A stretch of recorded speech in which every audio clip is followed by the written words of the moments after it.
anh em đang xem nhá. Chào mừng anh em xem nhé. Đây là bộ thăm. Giờ mình đang chơi nha mà thì anh đây là chú đây là chú bố của thằng Thâm nha. Nhà Thâm là bây giờ. Nhưng mà thằng Thâm ấy nó mất rồi, nó đi xa bố mẹ nó rồi á. Bố qua nhà Đây là mẹ nó này. Hát Đây là bố mẹ nó này. đây cho mình hát đây. Đây là mẹ Thâm. Đây là mẹ Thâm nhá. Đây là bố nó này. Nhưng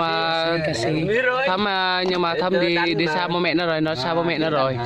Mấy anh em này thông cảm cho nha. Đây là các chị hãy yêu.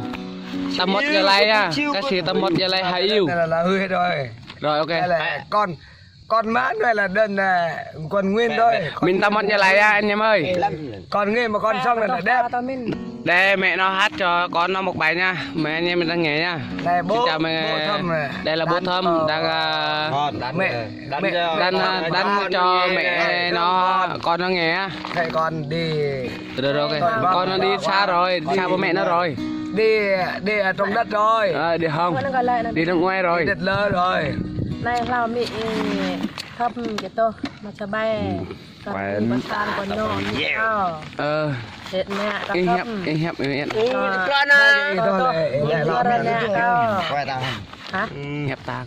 nó có tổ nguy ngơ tổ mình mây này qua pa tổ này rồi nguy ngơ nó chặt nè con này preham Nạ ông rỗng lên. Tổ mới nghe đó. hình nè có ngọt nè nó có rẻ cho api từ hàng sang nó nhung cao bao nó non néo giờ lắc ta cặp tóc nó nhầm họ kết ôn rồi nhầm ta thế này hết chính có to còn nên ngọt nè Dạ là cái mừng nó cả cái thiên mình cái thiên mình đây là cái thiên mình cùng ru với cao sang cả hin nó dạ là cả cái thiên mình đây này non néo cao mẹ cái nhum mẹ pap cái răng cái quy mẹ cho mẹ bôi nhum bao nó mai nó mới nhum bao mai cà phê hot mai như dọa ta đây cảm ơn mấy chủ cái gì nói nha. Bôi giờ không bao giờ uống bây giờ thấy con mình chết rồi. Dạ. Con mình đi rồi đi Xa bố mẹ rồi á. Đất lơ rồi. Dạ. Lơ đắp cho con mình rồi bây giờ mình thấy con mình thấy con nó tội quá. Rồi tôi nhịp cho con. Mình đi ở trên trời rồi. Rồi okay. Đi ở trên Chúa rồi. Dạ. Nhưng mà Chúa kêu đi ở lên trên rồi. Dạ. Hôm mà mình nằm mơ hồi tối mình nằm mơ nó thôi lên trên trời rồi không ở dưới đất nữa. Đấy, mấy bạn có nghe không? Bố nó nói như vậy nha. Mấy anh em tôi nhịp cho bố nó nói chuyện nha. Không bao giờ người nó dạy nữa. Rồi ok.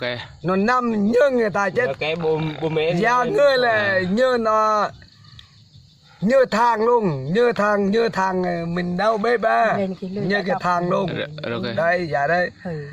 Đây là rượu là nói chung là rượu. Nhưng mà bố của hồi giờ là bố Thâm là không bao giờ uống rượu. Bây giờ nó thấy con mình. Con mất thì uống phải không?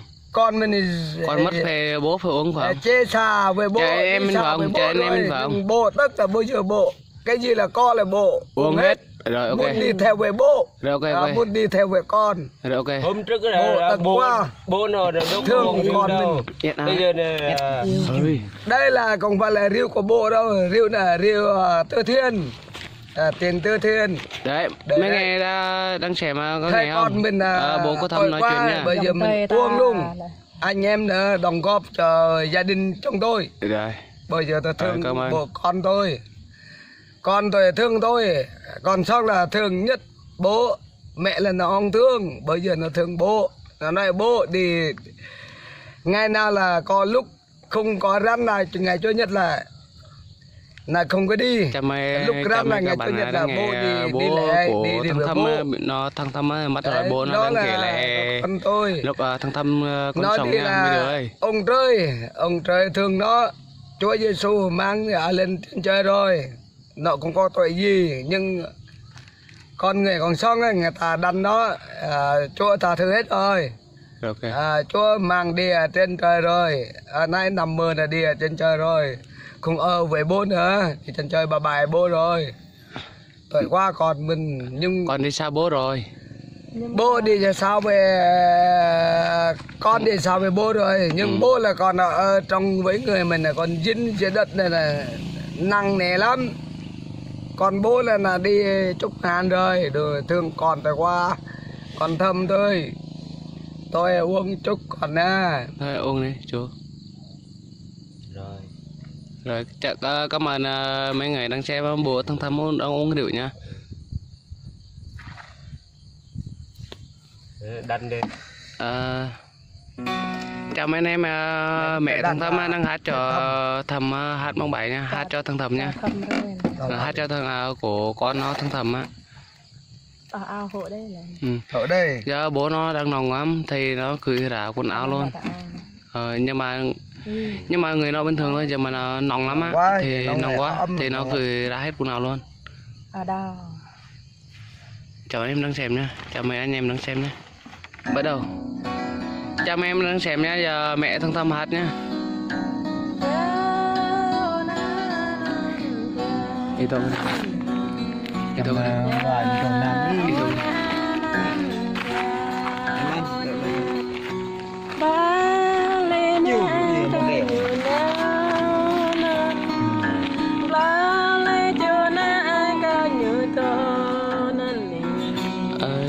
Chào mấy anh em đang nhìn mẹ thằng Thâm hát nha, tội cho nó nha. Giờ nó nhớ con nó nha.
Chào mấy bạn đang nghe nhé. Mẹ nó hát á, vừa khóc luôn nha.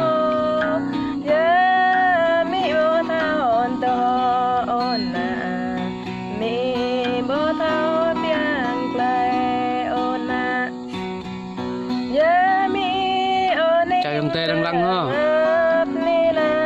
Lại nó thâm mị như ba nhô.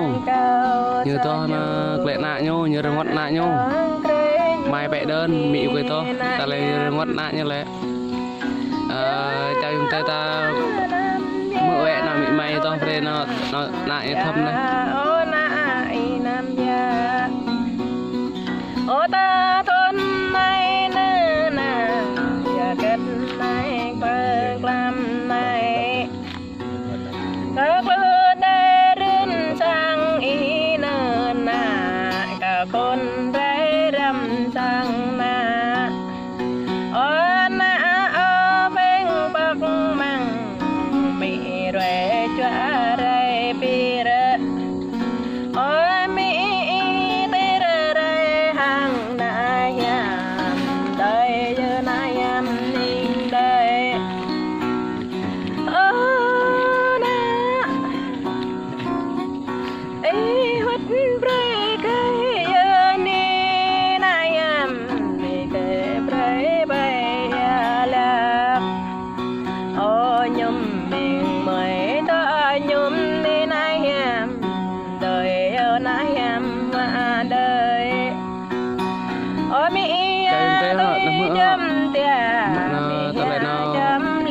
to pergi apa pergi man mi ma ta mau ta ni na hiam mi yo ta đây ta na hiam ô na hiam sang ta nhớ hình giấc lên đời na sang mi ta như ba giấc là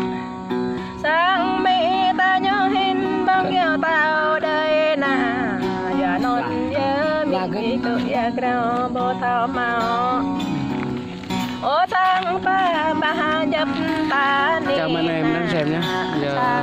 Giờ bố mẹ thăm thăm hát cho kể lại cho con nó nghe nha. Nhưng mà mẹ nó hát cho con nó, nhưng mà con nó mất rồi thì mẹ nó hát lấy cho con nó phải nghe. Nhưng mà mấy anh em thì thăm thăm cho nha.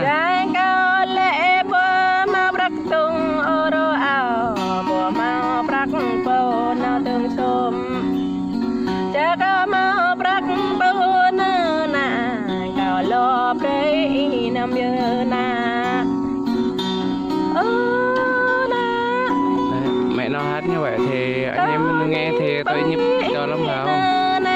Thì ai cũng như vậy nha. Mấy anh em nha, xem nha.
Cỡ món thì tao phải nát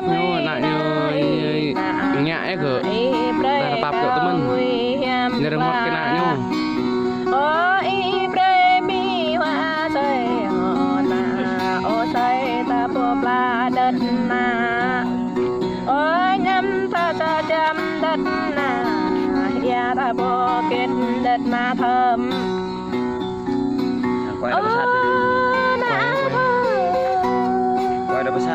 quay mẹ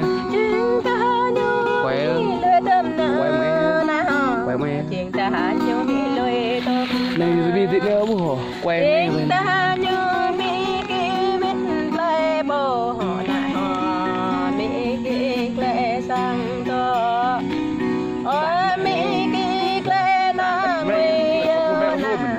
tôi đi lên đã tại vì tôi đi đã nào mà mình đi ra hơn mà mẹ cũng cần đây cái đâu là nhập từ bi từ dân rau này đã mình thằng làm cho mấy anh em ấy, giờ mẹ nó hát xong rồi nhé. Câu lẽ mà như tấn to con mị thơm nè là to lẽ riêng ninh rồi ngọt nạ ta thơm để lui bằng sang bằng nọ ta nguy bọn ninh bọn nôm nhu ta khâm to ta khâm rại và lẽ làm nạ ta thơm nè non nhớ bình vân dòng tây nọ nạ tao lao ta bình nọ nạ bọn ta